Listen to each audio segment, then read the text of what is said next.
Buenas a todas. En este vídeo os voy a hacer un resumen sobre la unidad que hemos estado trabajando de cosméticos solares. Ya habéis hecho todos los ejercicios, por tanto controláis ya de la materia de sobra, pero bueno, de cara al examen pues he decidido prepararos un pequeño vídeo explicando un poquito todos los puntos del tema. Bien. El índice que vamos a trabajar, lo primero de todo la radiación solar, luego la exposición al sol, factores que influyen en los efectos de la radiación solar, cosméticos protectores y solares, la protección solar en sí, los productos para después del sol y los autobronceadores. Bien, acordaros, las radiaciones solares que producen diferentes efectos sobre nuestra piel son principalmente las radiaciones ultravioletas, ¿vale? Que son las que producen esas quemaduras, las que producen los posibles cánceres de piel o que producen también efectos beneficiosos en la piel, ¿vale? Como, bueno, un poquito el bronceado de la piel o la síntesis de vitamina D en nuestro cuerpo, etc. Luego tenemos la luz visible, que de primera parece que no tiene grandes efectos biológicos sobre nuestro organismo, que es la única luz que podemos percibir mediante la vista. Y por último tenemos la radiación infrarroja, que es un tipo de radiación de longitud de onda mucho más larga, que lo que hace es producir calor. Bien, acordaros, las radiaciones tienen diferentes longitudes de onda, ¿vale? Esa longitud de onda, acordaros que era la distancia que hay entre un punto determinado de una onda y ese mismo punto, pero justo en la onda siguiente. Es decir, si yo decidiera dibujar una onda electromagnética, ¿vale? Vamos a intentar hacer el dibujo de la misma. Si yo dibujara mi espectro, ¿vale? Y dibujara la onda, vamos a pensar que sea así, que no está saliendo preciosa, pero bueno. La longitud de onda, acordaros que era la distancia de un punto a otro exactamente igual en la onda. Es decir, la onda tiene que estar a la misma altura. Desde aquí hasta aquí. Entre esta y esta, ¿vale? Y siempre es la misma longitud de onda, aunque ahora mismo, como no lo he dibujado perfecto, no se ve exactamente la misma longitud de onda, pero siempre es la misma. La longitud de onda no va variando, ¿vale? Eso es en cuanto a las diferentes radiaciones solares. Las que tienen mayor longitud de onda, que es en este caso el infrarrojo, ¿vale? El infrarrojo, la que tiene mayor longitud de onda, es igualmente la que tiene mayor penetración. Pero, acordaros, estas son menos energéticas. Por eso, lo único que hace es producir calor. Menos energéticas. ¿Vale?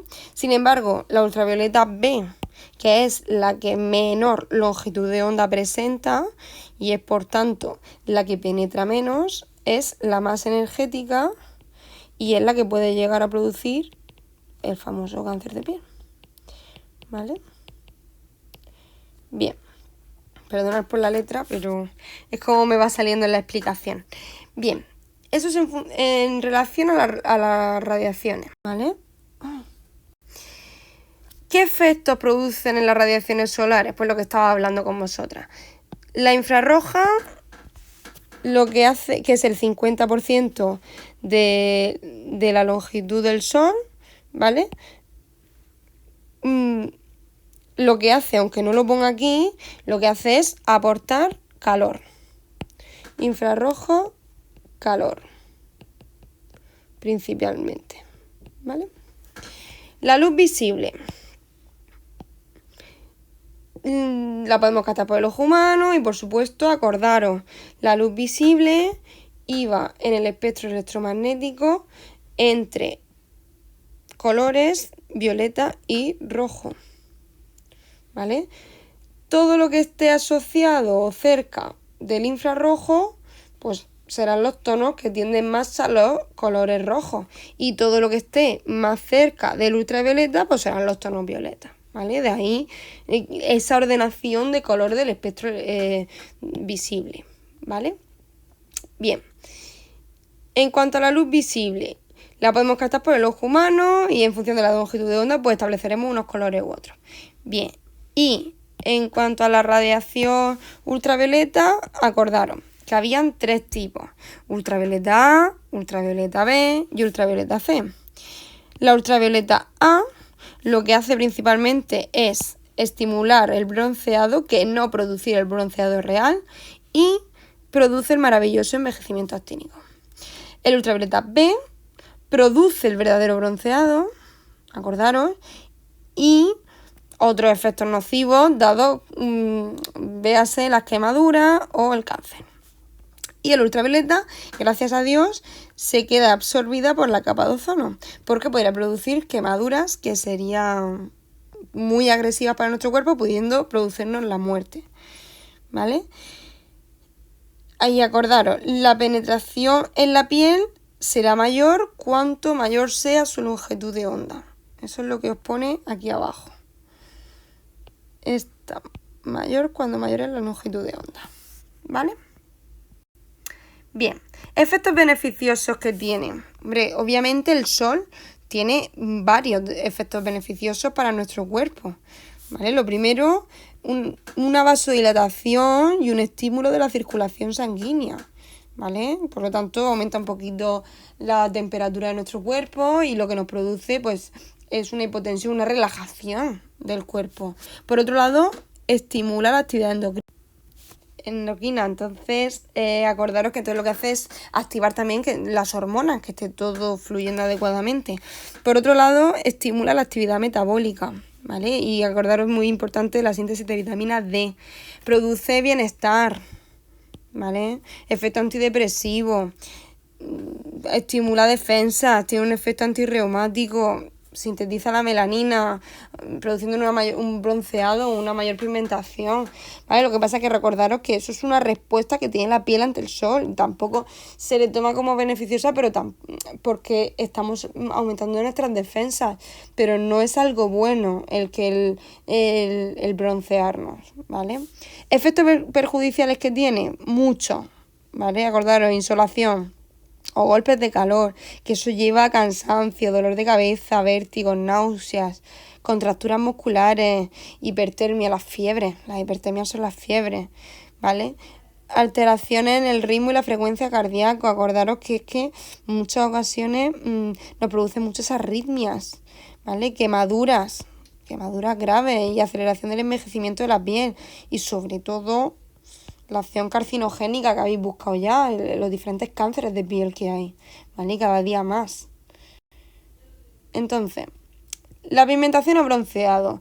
Acordaros que al final lo que hace la radiación ultravioleta, pero no en general, sino realmente estamos hablando en este caso de la ultravioleta B, ¿vale? UVB, es la que estimula la producción de melanina, ¿vale? ¿Para qué? ¿Por qué quiere estimular esa melanina? Pues obviamente para proteger nuestra piel, ¿vale? Pero esa pigmentación la hace en 2 etapas.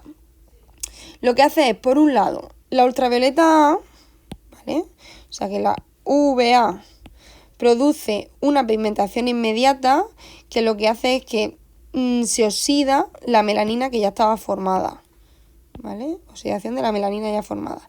Y luego tenemos la verdadera, la pigmentación tardía, que esa sí que la lleva a cabo la ultravioleta B.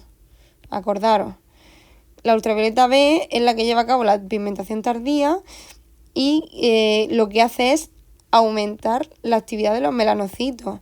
Esta no oxida la melanina, lo que hace es poner a trabajar a los melanocitos para que se pueda producir el verdadero bronceado, ¿vale? Por eso tarda varios días en percibirse, porque el verdadero bronceado, acordaros que los melanocitos trabajan en el estrato basal de la piel, entonces tiene que ir ascendiendo por las diferentes capas para que ya finalmente se pueda percibir en el estrato córneo. Entonces, ¿quién es realmente, y esto lo digo una y otra vez, quien produce el verdadero bronceado o la pigmentación? La ultravioleta B, que no se os olvide, es la B la que produce el bronceado. Ahora, como la ultravioleta A oxida la melanina, yo durante unas horas me veo más morena. Pero el bronceado real es el ultravioleta B. De nuevo, la pregunta que me hiciste, y entonces, ¿por qué una persona que está constantemente en radiación UVA, por qué se broncea? Vale, pues se broncea porque no solamente le están aplicando UVA, sino también están aplicando ultravioleta B. ¿Vale? Ese es el problema que tienen las lámparas UVA hoy en día. Bueno, parte de las lámparas, por eso tienen que tener buenos filtros y tienen que cumplir con todas las condiciones sanitarias. ¿Vale? Bien, factores que influyen en los efectos de la radiación solar. ¿Qué factores son principalmente los que hacen que tengamos que tener más cuidado con la radiación solar? Pues tenemos que tener en cuenta, lo primero, el ángulo de incidencia de la radiación solar. ¿Por qué? Porque cuanto más vertical sean los rayos del sol, más directo nos va a caer la radiación, ¿vale? Entonces más va a producir la quemadura. ¿Cuándo se da esos casos? Se da en verano y entre las 2 y las 4 de la tarde, ¿vale? Por otro lado, la reflexión del sol. Cuidadín, que no es lo mismo tomar el sol en la arena, que no es lo mismo tomar el sol dentro del agua o estar tomando el sol en la nieve, porque el sol se refleja en algunas superficies, ¿vale? Por ejemplo, ya estamos viendo la nieve un 80%, la arena un 25%. La hierba un 10%. Esto es una locura, ¿vale? La nieve, un 80% es prácticamente toda la reflexión del sol. No solo la radiación que te está incidiendo, sino la que se está reflejando en la propia nieve, ¿vale? Entonces, mucho cuidado. Se necesitan factores de protección muy extremos para gente que vaya a esquiar. Bien, otro de los factores que afectan la humedad ambiental. ¿Por qué? Porque las nubes, principalmente cuando está nublado, la gente no suele, bueno, al menos no todo el mundo se protege del sol. Y sí que es cierto que las nubes algo absorben, ¿vale? Se absorbe parte de la radiación, pero el 80% es capaz de atravesarla, ¿vale? Entonces la quemadura, aunque sea menor, sigue existiendo. Y al final el problema que tiene es que si la gente no se aplica los protectores solares o no se los repite las veces necesarias, pues finalmente acaba en una quemadura mayor que cuando toma el sol un día soleado y de mucho calor, ¿vale? Y por último, la altitud. Siempre, cuanto mayor altitud haya, la incidencia de la radiación solar es mayor. Por eso se dice que en la montaña pues es peor, ¿vale? La montaña es mayor que en un valle, ¿vale?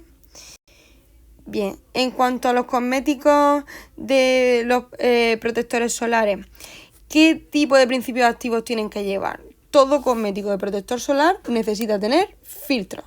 Si no tenemos filtros solares, no hay nada que hacer. ¿Tipos de filtros que existen? Pues tenemos filtros físicos, filtros químicos y filtros biológicos o antioxidantes. Filtros físicos, ¿qué son? Son sustancias minerales, ¿vale? Partículas minerales que lo que hacen es reflejar la radiación solar, ¿vale? Minerales que reflejan la radiación solar, ¿vale? La reflejan. ¿De qué color van a ser, por tanto? Pues van a ser blancos. Si van a ser capaces de reflejar la radiación solar, tienen que ser sustancias blancas. ¿Qué pasa? Que muchas veces se produce el efecto pantalla de este tipo de... Cuando utilizamos este tipo de filtros, se nos ven las caras muy blancas, ¿vale? Pero hay pieles que necesitan utilizar este tipo de filtros. Por ejemplo, las pieles de los niños, fototipos muy claros o pieles muy sensibles, porque los otros filtros pueden darle alergia, ¿vale? Por otro lado, filtros químicos, ¿qué son? Pues son sustancias que lo que hacen es absorber la radiación, ¿vale? Y la transforman en una longitud de onda distinta, ¿vale? Absorben las radiaciones que les vienen ultravioleta y la transforman en una longitud de onda distinta que no le da problema. ¿Quiénes son estos filtros químicos? Pues son los paraminobenzoicos, cinamatos, derivados de alcanfor, benzofenona, etc. ¿Quiénes son los blancos? Principalmente, que nos lo pone aquí en los apuntes, pues son el óxido de zinc y el dióxido de titanio, que os he mandado los ejercicios. ¿Vale? Esos son los filtros más típicos. ¿De acuerdo? Bien, y por último, los antioxidantes. ¿Qué es lo que hacen? Los antioxidantes no son filtros como tal. No es que no pueda pasar o no les deje pasar la radiación o que la absorban, no.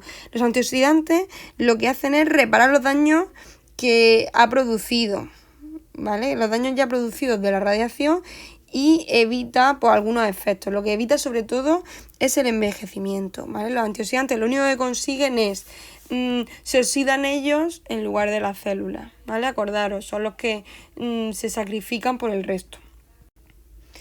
Bien, protección solar. Bien, ¿qué le influye aparte de esos factores previos que hemos estado hablando? ¿Qué otras influencias tiene sobre las quemaduras, las posibles quemaduras que se pueden producir en la piel? Pues obviamente lo que más influye es la cantidad de producto que me aplique. Si la persona no se aplica la cantidad suficiente de producto, ya sabéis que se indica que son unos 36 gramos para todo el cuerpo, ¿vale? Si no nos aplicamos la cantidad suficiente y no nos lo repetimos las veces que necesitamos, que los dermatólogos siempre indican como máximo cada 2 horas repetición de protección solar, pues obviamente podemos tener riesgo de producirse quemaduras, envejecimiento, etc. Otra de las cosas importantes es el tiempo de aplicación. Que es lo que estaba comentando. Cada media hora, de cada media hora a cada 2 horas. Y sobre todo muy importante, muchas veces se nos olvida que al salir del agua tenemos que aplicarnos de nuevo el protector solar. O después de haber hecho algún ejercicio físico y hemos sudado mucho, tenemos que volver a aplicarnos esa protección solar, ¿vale? Para ello a veces lo que sí que venden, hay productos que protegen un poquito más o porque duran un poquito más, que son los water resistant y los waterproof. Acordaros, los water resistant duran 2 baños de 20 minutos y los waterproof 4 baños de 20 minutos. Siempre el waterproof resiste más tiempo que los water resistant. Bien. Otro factor, ¿cuál es el factor de protección solar o el índice de protección que siempre vemos en los protectores solares? Ese famoso FPS que vemos siempre en los protectores solares. Es un número, al final es un cálculo matemático, ¿vale? Que lo que indica es relaciona el tiempo que puede permanecer en la piel al sol sin que se queme, ¿vale? Pero en una relación entre cuando llevamos protección solar a cuando no llevamos protección solar. ¿Qué pasa? Por eso tenéis aquí tenéis la fórmula donde dice FPS es dosis mínima de eritema con protección, es decir, cuánto tiempo tarda en quemarme cuando llevo el protector solar, dividido entre cuánto tiempo tarda en quemarme sin ese protector solar, ¿vale?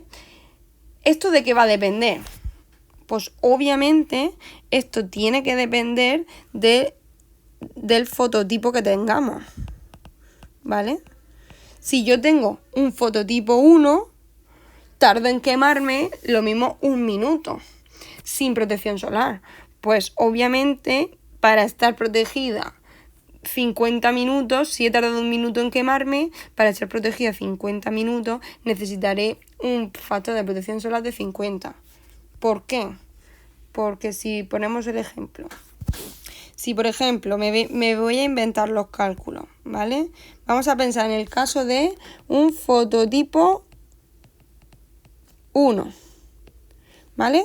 Y vamos a decir, vale, este fototipo 1, la dosis de eritema sin protección, vamos a pensar que es de 1 minuto, ¿vale? Y yo quiero estar protegida.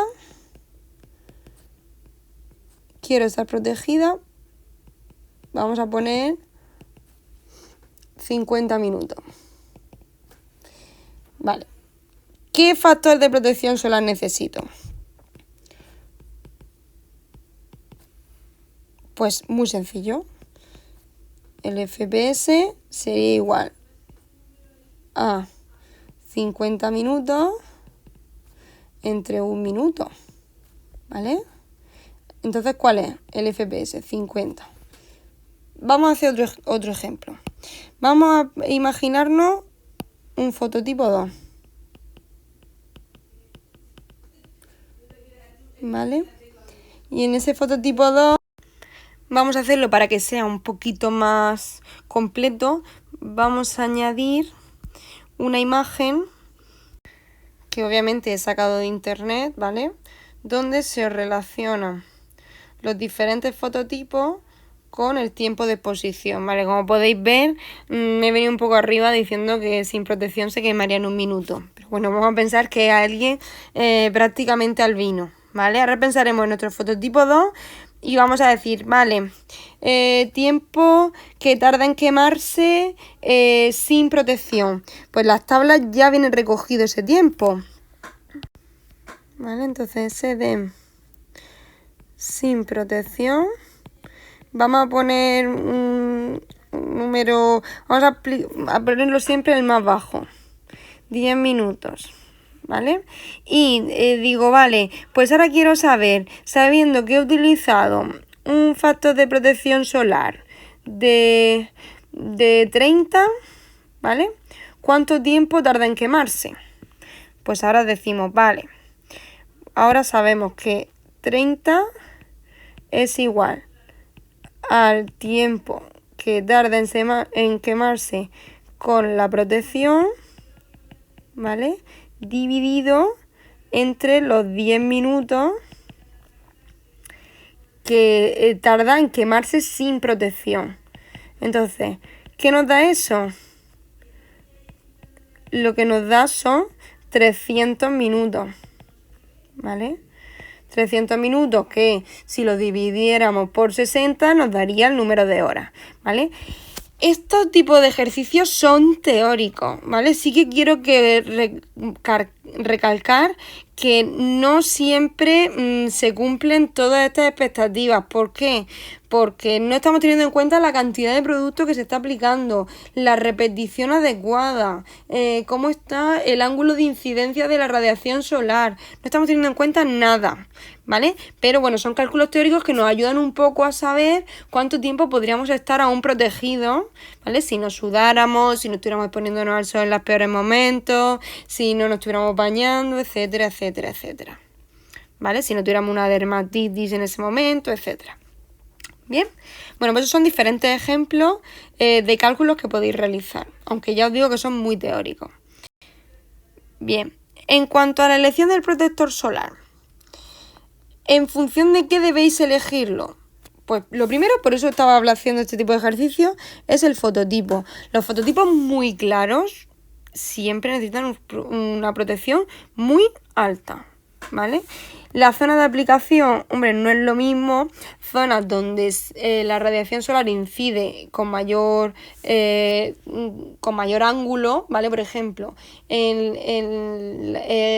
personas que no tienen pelo, ¿vale? Pues la zona de la calva o la zona sin pelo le incide la radiación totalmente perpendicular, entonces la protección tiene que ser máxima. Pero hay zonas del cuerpo que a lo mejor no nos suele dar tanto el sol, entonces no necesitamos tantísima protección. Luego, la edad es súper importante. Los bebés no deben tomar el sol, no deben. Lo voy a recalcar, no deben. Hasta los 2 años no deberían tomar el sol. Y si lo toman porque es normal, se recomienda el uso de gorras, de camisetas durante los baños, aparte de protección total y con filtros físicos, ¿vale? Ya los niños también hay que extremar mucho las precauciones, pero no es lo mismo que los bebés. Y luego también hay que tener en cuenta el índice de radiación ultravioleta, ¿vale? Porque es lo mismo que estábamos viendo antes, va muy asociado al ángulo de incidencia. Cuando la radiación ultravioleta es más potente, es a la hora del mediodía y en verano, ¿vale? Entonces hay que tener muchísimo cuidado con esa hora de la exposición al sol. Bien, recomendaciones para tomar el sol de manera saludable. Evitar esas horas de índice ultravioleta tan alto, aplicar el producto media hora antes, ser generoso con la aplicación, lo que estábamos hablando, unos 36 gramos para todo el cuerpo, reaplicar cada 2 horas o después de cada baño, no olvidar la protección en los labios, ¿vale? ¿Por qué? Porque es de los primeros que se quema, ¿vale? Son zonas, el labio no tiene mucosa, no tiene nada que nos proteja, entonces se quema con muchísima facilidad y puede dar lugar a herpes. También hay que tener, se puede potenciar las medidas protectoras con uso de sombreros, gorras, gafas, lo que estaba comentando antes. Los niños de menores de 2 años se protegerán con camisetas, gorros, etc.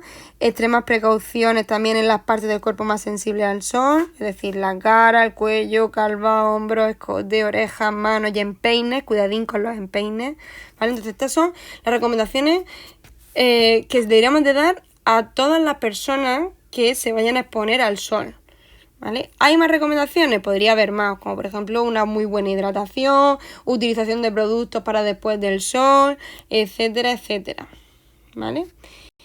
Bien, ¿cuáles son esos productos para después del sol? Son cosméticos que lo que hacen es calmar la piel, porque normalmente es difícil no encontrar un poquito de eritema, sobre todo en los fototipos muy claros. Entonces lo que hacen es calmar esa piel y rehidratarla, ¿vale? Calmar y rehidratar, ¿vale? Que es lo que estamos buscando en estos casos. ¿Dónde hay que aplicarlo principalmente? Pues hombre, todas las zonas más expuestas al sol y por tanto son las más sensibles, ¿vale? Y encima lo bueno que tienen estos protectores, estos productos para después del sol, es que ayudan a conservar el bronceado, porque si tú mantienes hidratada la piel, el bronceado no solo se verá más bonito y más brillante, sino que dura más tiempo, ¿vale? ¿Qué suelen llevar estos tipos de cosméticos? Estos ya no llevan filtro, ¿vale? Estos lo que llevan son sustancias antiinflamatorias, acordaros, azuleno, bisabolol, alantoína, sustancias refrescantes como son el mentol y sustancias humectantes como son la glicerina y el sorbitol. Bien, y por último quería hablar con vosotros de los autobronceadores. Estos son cosméticos que imitan el bronceado porque lo que hacen es colorear la piel, es decir, es como un maquillaje, ¿vale?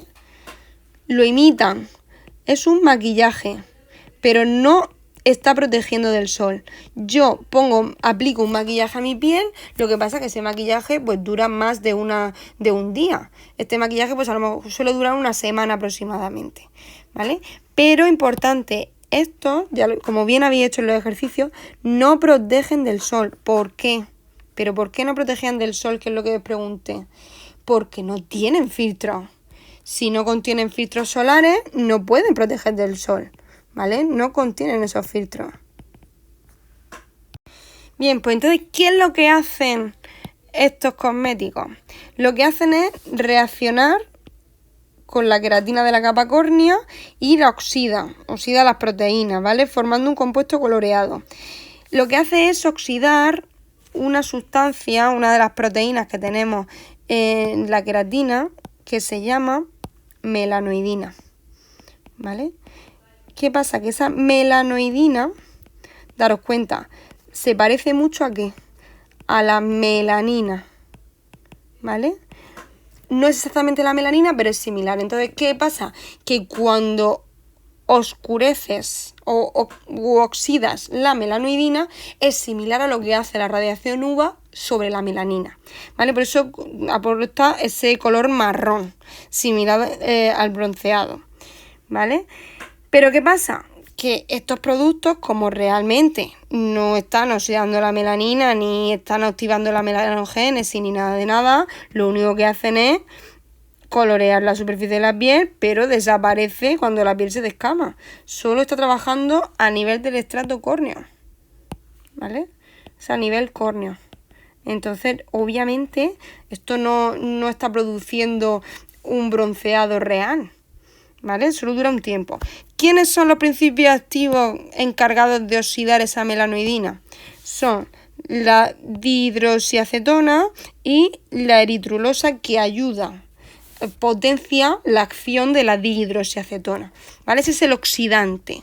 La dihidroxiacetona es un oxidante que oxida la melanoidina, ¿vale? Que es una proteína similar a la melanina, y esta se encuentra en la queratina de la capa córnea, ¿vale?